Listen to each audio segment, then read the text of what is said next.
Nikiro nyako Ramogi piny owacho mar kaonti ma Siaya twech achiel gi duol ma joratiro ne jopiny kokalo nono kendo winjo ng'ur mag jopiny ma ok omi ratichgi gi bede sirikal nono chike mag lokruok mar kor lwasi kod weche mag tudruok.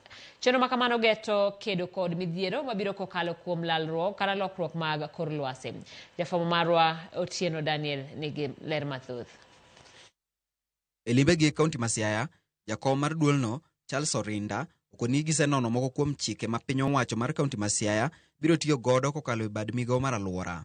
Opuoyo sirikand kaonti ma Siaya kuom bedo e opara manyime e weche mag lokruok ma kor lwasi, kosingo mar biro konyo sirikand kaonti ma Siaya mondo mi otieki loso chike ma kamago.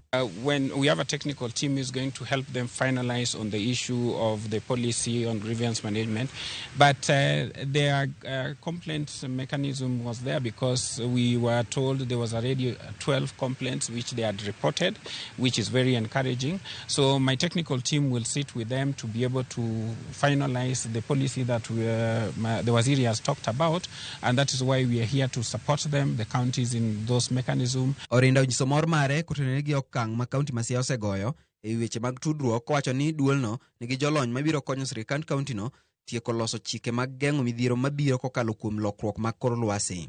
Omedo ni kaonti ma Siaya ni kama ber konyiso geno mare ni kokalo kuom kony mar duolno, kaontino biro bedo gi nyalo mar tieko chike ma kamago kendo tiyo gi chikego e tayo chenro mag tudruok. In terms of where I sit from Siaya, I think they are at a good place. They are almost halfway there, and with the support from the Commission, they will be able to finalize those policies and enact an Access to Information Act.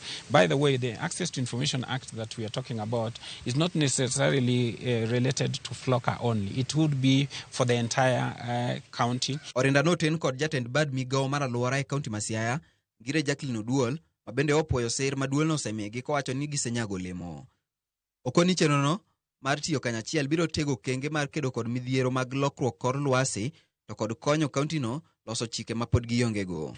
Climate change officers, and we appreciate that we are going to get support so that we can ensure that this mechanism is strengthened, but much more importantly that we get a policy, because we do at the moment not have a policy. Otieno Daniel, Ramogi TV.